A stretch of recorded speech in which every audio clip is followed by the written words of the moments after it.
যারা বাংলাদেশের প্রকৃত ইন্ডিপেন্ডেন্সে বিশ্বাস করে তারা যেন ক্ষমতায় থাকে, এমনকি নির্বাচনের পরও তারাই যেন ক্ষমতায় থাকে।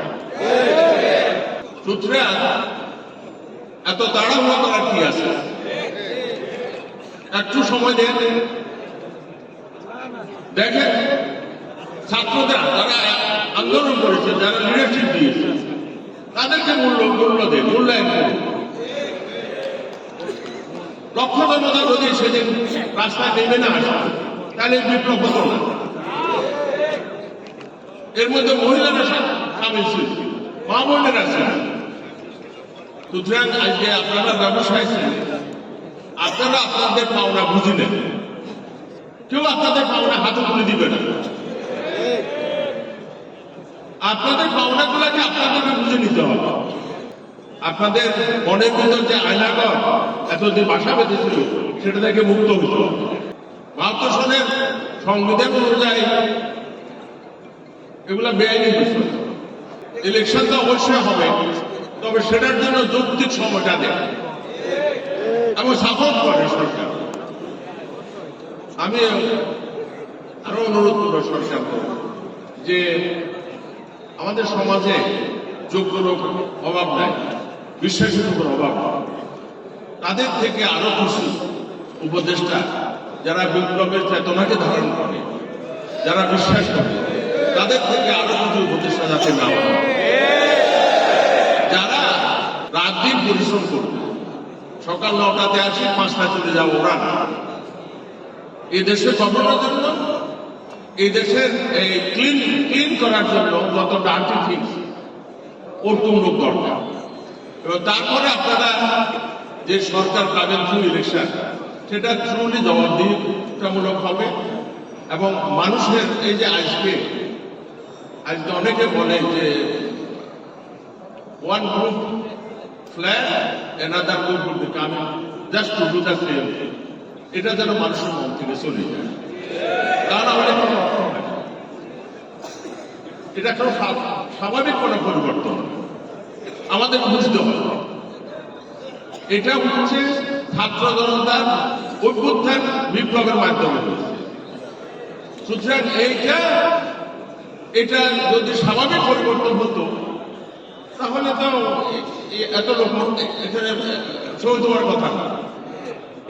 যে এই ৭২ সনে কনস্টিটিউশন এবং এই যে প্রেসিডেন্সিয়াল, আমি প্রেসিডেন্সিয়াল করো একটা ওটা না, প্রেসিডেন্ট এবং প্রাইম মিনিস্টারের মধ্যে ক্ষমতা ভারসাম্য থাকবে। প্রেসিডেন্ট ডাইরেক্টলি ইলেক্টেড হতে হবে, ডাইরেক্টলি। তাহলে সুকুর সাহেবের মতো প্রেসিডেন্ট তখন আর হবে না। যারা এখন দুনিয়াতে নাই, যাদের কাউকে অন্যায়ভাবে হত্যা করা হয়েছে, তাদের প্রতিষ্ঠিত ব্যবসা প্রতিষ্ঠানগুলো আপনারা দখলে নেন, আপনারা হেফাজতে নেন। আপনাদের হক আছে। আমি আমার এক ভাই, ছোট ভাই ফাইসাল, তাকে জিজ্ঞাসা করলাম দিগন্ত টেলিভিশনের অবস্থা কি। সে বললো যে ১ বছর লাগবে, বা অর্থ লাগবে। আচ্ছা, ইসলামী ব্যাংকের মতো একটা প্রতিষ্ঠান যদি আপনাদের হাতে থাকতো, তো দিগন্ত টেলিভিশনের জন্য অর্থের কি অভাব হতো? যে ইসলামী ব্যাংকে যারা প্রতিষ্ঠা করেছে, তাদের মধ্যে নাসির ভাই আছে, উনি আপনাদের এখানে বিশেষ অতিথি এবং অনেক জ্ঞানী কথা বলে গেছে। তো সেই ইসলামী ব্যাংক ওনার হাতে যাওয়া উচিত। যদি যেত, তাহলে ৩-৪ মাসের মধ্যে এটা দাঁড়িয়ে যাবে এবং বাংলাদেশ ব্যাংকে লিকুইডিটি সাপোর্ট লাগবে না। মানুষ বিশ্বাস করত, যাদেরকে মানুষ বিশ্বাস করে তাদের জন্য তো ইসলামী ব্যাংক, তাদের হাত দিয়ে ইসলামী ব্যাংক হবে। আরেকটা কথা, ১৯৭২ সনের সংবিধান রেখে আপনারা আগে পারবেন না। স্বৈরাচারকে প্রমোট করার জন্য এবং পালন করার জন্য রচনা করা হয়েছে। নতুন সংবিধানের দিকে যান, নতুন সংবিধানে আপনাদের আমাকে বলেন শুধু কি একটা ইলেকশনের জন্য এত বড় বিপ্লব হলো? হতে পারে। এই দেশের যদি আইডিওলজিক্যাল ফাউন্ডেশন শক্ত না হয় তাহলে কিভাবে এই দেশ স্বাধীন থাকবে? 72 সালে সংবিধানে আমাদের আইডিওলজিক্যাল ফাউন্ডেশন বলতে কিছু ছিল না, মানুষের বিশ্বাসের পক্ষে কিছু নাই।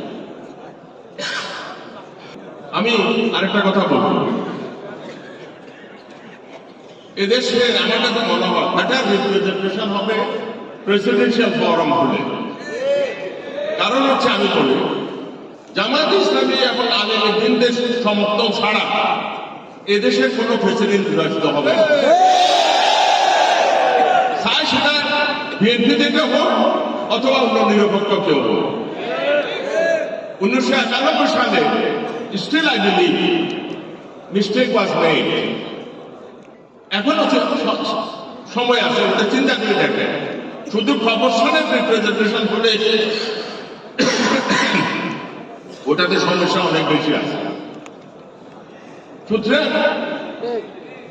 আমার কাছে আমি মনে করি যে জনগণ যদি ডাইরেক্টলি ভোট দিতে পারে একটা ভালো মানুষকে, সে ক্ষমতাশালী হতে কোনো আপত্তি নেই। জনগণের ডাইরেক্ট ইলেকশনের মাধ্যমে একটা ভালো মানুষ নির্বাচিত হবেই, যে বাংলাদেশের এই বিপ্লবকে ধারণ করবে। সুতরাং একটু চিন্তা করেন। আমি আপনাদের নেতৃবৃন্দের কাছে আবেদন রাখবো যে 91 সালে ওটা থেকে যদি না সরতো আগের যে সিস্টেম ছিল, তাহলে আমি মনে করি না যে আপনাদের সিনিয়র ভাইদেরকে এভাবে দুনিয়া থেকে চলে যেতে হতো।